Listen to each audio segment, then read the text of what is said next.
Everyone, welcome back again to your channel, which is Biology for Inquisitive Minds. I welcome all the students who are preparing for their entrance exams, whether it's a NEET or any biomedical exam. Okay. So in my first video, I just talked to you that first of all, we are going to discuss the topic one by one. I'm going to clear all the topic, and at the end, I'm going to discuss the questions. So here I'm with you. I have written the various important questions, and those questions which has already appeared in your previously exams. So let's just not waste the time and discuss the various important questions. Okay. And if you want me to discuss, or if you want me to teach you some topic again, so I can also teach you. And if you haven't seen my previous videos, beta, please do watch it, because मैंने हर एक topic को continuity में पढ़ाया है. एक एक topic को, the living world, एक एक टॉपिक को मैंने कंप्लीट किया है. And today I am here with you with most important questions. So the first questions which I am going to start is from among the basic which we have studied in the living world. For example, the characteristics of living organisms and the various things of living organisms, the reproduction by which they have two types of reproduction, and so on, etc. Okay, so first question is the five kingdom classification. First of all, we should know what is the five kingdom classification. ये चीज भी मैंने आपकी video में cover की है. It was given by whom? ये चीज भी मैंने आपको बताई है. The five kingdom classification was given by R.H. Whitaker, and the sixth kingdom classification which we use today in our current situation, that is by Carl Woese. Okay. We also discussed about the three important domain, and domain is also known as a super kingdom. Five kingdom classification system suggested by R.H. Whitaker was not based on. What is important for you is, जितने भी questions होते हैं बच्चे फटाफट से देखते हैं कि अच्छा इसमें पूछा what is the correct statement. So mostly जो correct statement होती है वो सभी बच्चों को पता होती है. But what is important it which is not. तो जब आप नॉट को करते हैं उसमें थोड़ा सा ट्रिकी सिचुएशन आ जाती है, थोड़ा सा आपको माइंड यूज करना पड़ता है. ठीक है. I will also tell you how to attempt the questions, because there are two ways by which you can attempt the question. Either you know the answer or either by the elimination method. ठीक है, वो हम थोड़ी बाद में करते हैं. So the question is, जो फाइव किंगडम क्लासिफिकेशन था जो R.H. Whitaker ने दिया था, उसमें से कौन सा करेक्टरिस्टिक के ऊपर उसने नहीं बताया था. ठीक है. This question came in 2013, and the first option, let's just take the first option, that is presence और absence of the well defined nucleus. ये तो हमने पढ़ा था यूकैरियोट एंड प्रोकैरियोट में. ठीक है. Second, mode of reproduction. क्या मैम ने ये आपको समझाया था मोड ऑफ रिप्रोडक्शन? ऐसा तो शायद मैंने किसी वीडियो में नहीं बताया था. मोड ऑफ न्यूट्रिशन, ये भी हमने पढ़ा था कि some of them can be autotrophic, heterotrophic, saprotrophic. ठीक है, क्योंकि ये तो हमने सारी चीजें पढ़ी हैं. Complexity of the body organisation, ये भी हमने पढ़ा है. क्यों? क्योंकि some of them can be unicellular but some of them can be multicellular. तो अब क्वेश्चन क्या था? जो R.H. Whitaker ने फाइव किंगडम क्लासिफिकेशन दी थी उसमें से कौन सा करेक्टरिस्टिक नहीं था? तो सबसे इजीएस्ट मेथड है, हमने किसके बारे में बात नहीं की थी? Mode of reproduction. First question clear हो गया. समझने की बात होती है बस. ठीक है, जैसे आपको समझ आ गया क्वेश्चन क्लियर हो जाएगा. Now let's just come to the second question. Which of the following again is not a correct statement? This question came in 2015. Okay. So अब इसमें से कौन सी करेक्ट स्टेटमेंट नहीं है? अब वो करेक्ट स्टेटमेंट भी नहीं वाली आपको तभी पता होगी जब आपने उसके बारे में पूरा पढ़ा होगा. जो भी इसमें क्वेश्चन डिस्कस होंगे ना, जो भी पॉइंट्स डिस्कस होंगे, वो मैम ने सारी वीडियो में क्लियर किए हैं. ठीक है. अगर नहीं विश्वास हो तो एक बार वीडियो देख लेना. So the first point is herbarium. We know that जिसमें हम preserved pressed specimens रखते हैं, आपके plants के उनको preserve करके रखते हैं, press करके रखते हैं, sheets में रखते हैं, so that it can be used as a reference. ठीक है. So herbarium houses the dried, the pressed and the preserved plant specimens. ये तो हमने पढ़ा था. The botanical gardens have collection of living plants for reference. ये भी हमने पढ़ा, क्योंकि इसमें तरह तरह के सुंदर सुंदर फूल लगाए होते हैं, उसमें उसका नाम भी दिया होता है, उसका botanical name भी दिया होता है. ठीक है. A museum has a collection of photographs of plants and animals. ये तो हमने नहीं पढ़ा था, क्योंकि हमने क्या पढ़ा था कि उसमें प्रिजर्व्ड स्पेसिमेंस होते हैं प्लांट्स और एनिमल्स के. फोटोग्राफ तो हमने कहीं पढ़ा ही नहीं. Fourth is a key is a taxonomic aid for identification of the specimens. ये चीज भी हमने पढ़ी थी जब मैंने आपको की पढ़ाई है। की वीडियो जरूर देखना बेटा, उसमें मैंने आपको बताया है कि की के 4 इंपॉर्टेंट पॉइंट्स बहुत इंपॉर्टेंट है, वो मैं पॉइंट्स अब डिस्कस नहीं करूंगी। बट व्हाट इज इंपॉर्टेंट की क्या है, एक टेक्सोनॉमिक एड है। एड का मतलब होता है एक ऐसी यूजफुल चीज है जिससे आप एनालिसिस कर सकते हैं ऑर्गेनिज्म का, उसको आइडेंटिफाई कर सकते हैं। ठीक है, अब ये सारी चीजें हमने पढ़ी, पर हमने क्या नहीं पढ़ा, a museum has a collection of photographs. No, a museum never has a collection of photographs. तो कौन सा स्टेटमेंट हुआ, ये वाला स्टेटमेंट हुआ। ये क्वेश्चन भी हमारा क्लियर हो गया। ठीक है, बहुत इजी क्वेश्चन है बेटा, फाइन। देन उसके बाद हमारा आता है 2015 में एक और क्वेश्चन आया है, select the correctly written scientific name of the mango. सबसे पहले तो आपको मैंगो का साइंटिफिक नेम पता होना चाहिए, जो कि है Mangifera indica, which was first described by Carolus Linnaeus। दूसरा आपको ये पता होना चाहिए कि Carolus Linnaeus कौन थे। भाई Carolus Linnaeus थे जिन्होंने बाइनोमियल नॉमेनक्लेचर दिया था। और बाइनोमियल नॉमेनक्लेचर का क्या मतलब होता है, bi means two and nomenclature मतलब नाम देना, जिसने टू आपके नेम्स दिए थे। The first name was the generic and the second name was the specific epithet. तो ये सारे क्वेश्चंस अगर करने हैं तो वीडियो तो देखनी पड़ेगी और पढ़ाई तो करनी पड़ेगी। ठीक है, सो now we have to select the correctly written option. So what is that? Mangifera, first option आपका लिखा है Mangifera indica Carolus Linnaeus। उसके आगे उन्होंने डिस्कवरर का नाम लिख दिया, जिन्होंने इसके बारे में इसको डिस्कवर किया था और उसके बारे में इसका नाम दिया था। ठीक है, सेकेंड है Mangifera indica, which one second, I think it is not visible to you. Okay, now I think it's visible, the option is visible. Second है मैंगिफेरा इंडिका, आगे है Linnaeus, Linn stands for the Linnaeus. Okay, third है normal the Mangifera indica and the fourth one is Mangifera indica लिखा है, but हमने क्या चीज पढ़ी थी कि स्पेसिफिक एपिथेट को कभी भी उसका फर्स्ट लेटर कैपिटल नहीं होता। तो ये तो ऑप्शन वैसे ही गलत हो गया। ठीक है, अब जब करेक्टली नेम कभी भी हम लिखते हैं, जब आपको ऑप्शन दिया है, तो ये वाला मैंगिफेरा इंडिका भी नहीं होगा, क्योंकि इसमें ऑथर का तो नाम ही नहीं है, इसमें डिस्कवरर का नाम ही नहीं है जिसने नाम दिया था। सेकंड, जरूरी नहीं है कि उसमें आप पूरा का पूरा नाम देंगे। करेक्ट क्या होगा, जिसमें आप ऑथर का, डिस्कवरर का सेकेंड नेम जहां पे लिखा होगा। और ये एक और क्वेश्चन आएगा, मैं आपको बताऊंगी। So the second option is Mangifera indica Linn and Linn stands for the Linnaeus. 3 question हो गए, 3 वही क्वेश्चन है जो मैम ने आपको ऑलरेडी पढ़ाए हुए। ठीक है, let's now just come to your next question, which is fourth question, nomenclature. We know what is the nomenclature means, is to give the name. ठीक है, the nomenclature is governed by certain universal rules, और मैंने आपको ये सारे rules बताए हैं। Which of the following is contrary? अब contrary का means, contradictory means जो कि नहीं होता है, to the rules of the nomenclature, and this question came in 2017. First क्या है, biological name can be written in any language. Ma'am ने तो ऐसा कुछ नहीं बताया था कि हम कोई भी लैंग्वेज में लिख सकते हैं। Second, the first word in binomial nomenclature represents the genus name. Yes, we have studied this.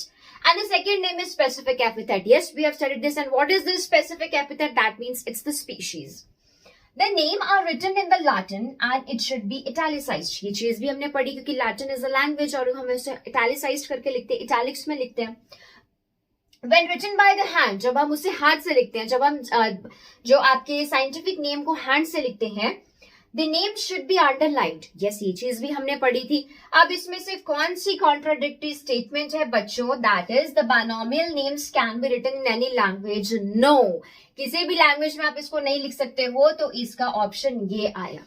ठीक है, आई होप आपको समझ में आ रही है, क्योंकि बहुत धीरे धीरे बता रही हूँ। नेक्स्ट क्वेश्चन लेते हैं। ये चीज हमने तब पढ़ी थी when I was telling you about the difference between living and non living organisms, and कौन सी ऐसी स्पेसिफिकेशंस होती हैं जो हमें शो करती हैं कि ये चीजें सिर्फ लिविंग ऑर्गेनिजम्स कर सकते हैं। ठीक है, so metabolic reaction takes place whatever the chemical reaction is taking place in the body, whatever you are eating the food is, it is breaking down into the smaller components. Whenever these you are just utilizing the energy or you are gaining the energy or whatever it is, that is the metabolic reactions. ठीक है, it can be catabolic, it can be anabolic, we are not just going into that, but what is important, metabolic reaction takes place कहां पे हो सकता है? तो मेरी second video में जब मैंने आपको लिविंग वर्ल्ड के बारे में बताया, उसमें मैंने आपको ये चीज भी बताई थी कि मेटाबॉलिज्म जो होता है, it can takes place inside the body organism और it can takes place outside. अब बॉडी के अंदर तो हमें पता है, if I am standing here, metabolic reactions मेरे अंदर they are going on. But what if I take a test tube and I give environment, whatever the environment is present in my body, if I just give it to that, the various enzymes, the temperature, then also in that particular test tube, in the your external environment, the metabolism can take place. So now what is the question is? Now what is the option is? In vitro, in vivo, both A and B, and none of the above. In vitro का मतलब होता है, जैसे हम इन vitro fertilisation पढ़ते हैं, means out of the body. तो ठीक है, मैम ने अभी अभी आपको बताया कि इन विट्रो भी कर सकते हैं. इन विवो तो ये ऑलरेडी होगी, हमारे अंदर बॉडी के अंदर ऑलरेडी काम कर रही होगी. तो ऑप्शन क्या है? Both A and b can be the answer and none of the above तो होगा ही नहीं. ठीक है, सो इसके बाद और भी क्वेश्चंस हैं, और बहुत सारे इंपॉर्टेंट क्वेश्चंस हैं, बट आज मैं थोड़े से क्वेश्चन डिस्कस करूंगी सो दैट आप इसको ध्यान से पढ़ लें, एंड उसके बाद में और ज्यादा क्वेश्चन होंगे. ठीक है, so just let's now move to the next question. Okay, so now let's just continue with some other questions. So what is the other question is? The living organisms, they show. So when I was teaching you about the living organisms, I told you about they self-regulate, they self-replicate, they also evolve.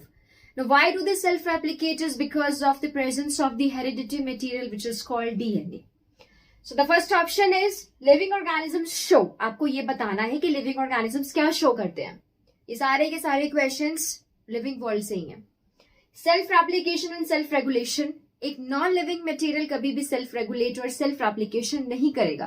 एक पत्थर कभी भी अपना दूसरा पत्थर नहीं बनाएगा, but एक जो लिविंग ऑर्गेनिजम्स है वो रिप्रोड्यूस करके, रेप्लिकेट करके नया ऑर्गेनिज्म जरूर बनाएगा. एवोल्यूशन, एक ऑर्गेनिज्म से एक और आगे चीजें बढ़ती है, जैसे एवोल्यूशन होता है, नई चीजें बनती हैं. And for example the new sales they arise from the pre existing cells, so that's a kind of evolution. तो ये लिविंग ऑर्गेनिजम्स शो करते हैं.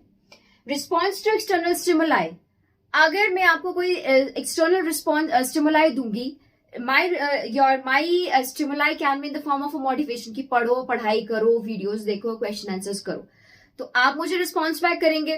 तो ये अगर मैं एक पत्थर को बोलूंगी वो तो करेगा नहीं, एक लिविंग ऑर्गेनिज्म भी करेगा. So all these things they are shown by living organisms, so the correct answer will be all of the above. ये क्वेश्चन और हो गया. Next, which of the following organisms multiply by fragmentation? Fragmentation तो सबसे पहले आपको पता होना चाहिए होती क्या है. मीन्स एक फुल ऑर्गेनिज्म के पार्ट से जब छोटे छोटे पार्ट्स अलग हो जाते हैं, so that particular part can give rise to the new organism. ठीक है, जैसे हमने फिलामेंटस एल्गी में स्पायरोगायरा मैंने आपको एग्जांपल बताया था, और नहीं याद है तो वीडियो देखो. ठीक है, तो कौन सी इनमें से फ्रेगमेंटेशन से होती है? So let's just discuss planaria, hydra and east. So planaria is a kind of a flat worm. ठीक है, उसमें आपकी अगर आप एक पार्ट को अलग कर देते हैं, so that particular part is going to form a full और your individual, so that can be a form of your regeneration. हम उसे रीजनरेशन भी बोल सकते हैं. हाइड्रा और ईस्ट में हमेशा बडिंग होती है. अब देखो वही बात आ गई, या तो आपको आंसर पता होगा आप डायरेक्ट कर दोगे, अगर नहीं पता होगा तो आपको एलिमिनेट करना पड़ेगा कि इसमें तो ये होता है और उसमें वो होता है. हाइड्रा एंड ईस्ट में बडिंग होती है, तो ये हमारा ऑप्शन गलत है, नहीं हो. सेकेंड आता है echinoderms, fungi and bacteria. Echinoderms होते हैं, there is a phylum which is called Echinodermata. Echinos का मतलब होता है स्पाइन्स. ठीक है, जो आपके छोटे छोटे स्पाइन्स प्रेजेंट होते हैं. Derma means skin. जिन ऑर्गेनिजम्स की स्किन पे छोटे छोटे स्पाइन्स प्रेजेंट होते हैं, this example is of the starfish. कभी स्टारफिश को टच करके देखना. ठीक है, सी अर्चिन, स्टारफिश के ब्रिटल स्टार जितने भी होते हैं वो अकाइनोडर्म्स में आते हैं. तो अकाइनोडर्म्स तो नहीं करते हैं फ्रेगमेंटेशन, एंड बैक्टीरिया भी नहीं करता, सिर्फ हमारे पास ये फंजाई बची है. ठीक है, तो ये ऑप्शन भी हमारा नहीं होगा. सबसे पहले हम फोर्थ ऑप्शन पे आ जाते हैं. अमीबा तो कभी करेगा ही नहीं, क्योंकि अमीबा बाइनरी फिजन करता है, तो ये ऑप्शन वैसे ही गलत हो गया. ठीक है, तो बचा क्या? Fungi, filamentous algae and protonema of the mosses. जो फंजाई होती हैं, कुछ फंजाई होती हैं जो फ्रेगमेंटेशन करती हैं, कुछ फिलामेंटस एल्गी होती हैं, फॉर एग्जांपल स्पायरोगायरा, वो भी फ्रेगमेंटेशन करती हैं. प्रोटोनीमा एक यंग स्टेज होती है मॉसेस की. जब हम आगे टेरिडोफाइट्स एंड ब्रायोफाइट्स पढ़ेंगे, मैं आपको बताऊंगी कि प्रोटोनीमा क्या होता है एंड मॉसेस क्या होते हैं. जो आपके जब आप पढ़ेंगे ब्रायो एंड टेरिडोफाइट्स में, तब आप पढ़ेंगे प्रोटोनीमा एक यंग स्टेज होती है. ठीक है, and in that protonema also there is a fragmentation. तो हमारा करेक्ट ऑप्शन क्या है? Option C. Let's come to the next question. Which of the following organisms do not reproduce? इनमें से कौन से reproduce नहीं करते? तो ये भी मैंने आपको समझाया है लिविंग वर्ल्ड में, और ये आपको पढ़ना पड़ेगा, ठीक है.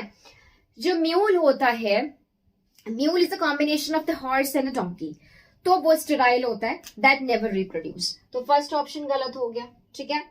स्टेराइल वर्कर बीज भी कभी रिप्रोड्यूस नहीं करेंगी, ठीक है, सिर्फ क्वीन करेगी. और जो आपकी फर्टाइल वर्कर बीज होंगी, ये भी नहीं हुआ. स्टेराइल ह्यूमन कपल भी नहीं करते, इसलिए those couple go for the in vitro fertilisation, तो ये भी नहीं है. तो what is the which of the following organisms do not reproduce? So all of the three are not going to reproduce, so all of the above will be the correct answer, ठीक है. सो what are the two components of binomial nomenclature? So first of all the question is what is binomial nomenclature? Means to give the two names. अगर आपने video देखी होगी तो ये answer पता होगा, अगर पढ़ाई की होगी तो आंसर पता होगा. तो क्या है, बोथ ए एंड बी होगा, क्योंकि दोनों में, एक में first name is the generic name and the second name is your specific epithet और the species. So correct option answer will be your C, both A and B, ठीक है. Let's come to your next question. In Mangifera indica LINN stands for, ये मैं direct answer लिख दिया है. LINN जब भी आएगा, किसी भी एग्जाम में आएगा, it stands for the Linnaeus. ये क्वेश्चन हमने MCQ में भी किया था, ठीक है. Next question. Which of the following term includes all other terms? इनमें से एक ऐसी टर्म है जिसमें जो अदर टर्म्स है वो सारी इंक्लूड होगी, तो उसमें से कौन सी है? क्लासिफिकेशन का मतलब होता है डिफरेंट ऑर्गेनिजम्स को क्लासिफाई करना. नॉमेनक्लेचर का मतलब होता है नाम देना उन ऑर्गेनिजम्स को. टेक्सोनॉमी का मतलब होता है उनको आइडेंटिफाई करना, उनको नाम देना. And systematics is a study in which includes your classification, your nomenclature and your taxonomy. So ये पढ़ाई की होगी तो आपको पता होगा. So the correct answer will be D, systematics. ठीक है. Next question. As we go higher from जो सबसे lowest होती है species, मैंने mnemonics भी बताया था, तो mnemonics please याद रखना, ठीक है. mnemonics बहुत easy होते हैं learn करने के लिए. अगर निमोनिक्स नहीं याद होंगे तो नहीं पता चलेगा कि स्पीशीज के बाद क्या आता है, ठीक है. स्पीशीज आता है, जीनस आता है, सबसे ऊपर किंगडम होता है और उसके ऊपर सुपर किंगडम होता है. तो जब हम छोटे से स्पीशीज से किंगडम की तरफ जाते हैं, तो उस टाइम पे उसके जो कैरेक्टर्स होते हैं, जो उसके फीचर्स होते हैं, जो सिमिलैरिटीज होती हैं अमंग इंडिविजुअल, वो क्या करती हैं. As we go higher from species to the kingdom, the number of the common characters, features, similar traits goes on. उनके साथ क्या होता है, क्या वो सेम रहते हैं, क्या वो इंक्रीज होते हैं, क्या वो डिक्रीज होते हैं, उनमें कुछ नहीं होता. तो मैम ने आपको पहले भी बताया था बच्चों कि जब भी आप स्पीशीज से किंगडम की तरफ जाते हैं, कॉमन कैरेक्टर्स हमेशा डिक्रीज होते हैं. स्पीशीज में सबसे ज्यादा सिमिलैरिटी होती है, एक दूसरे से वो सिमिलर होते हैं, पर जैसा किंगडम में पहुंचते, मान लो प्लांट एंड एनिमल, तो ये तो दोनों बिल्कुल ही अलग हो जाते हैं, है ना.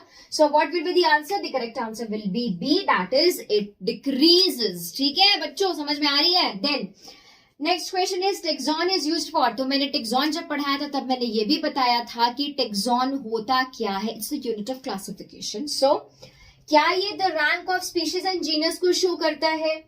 Either it shows the species only, either it shows a rank up to the phylum, or it shows any rank of the taxonomic hierarchy. तो taxon होता ही वो है जो किसी भी hierarchy के किसी भी rank को बताता है.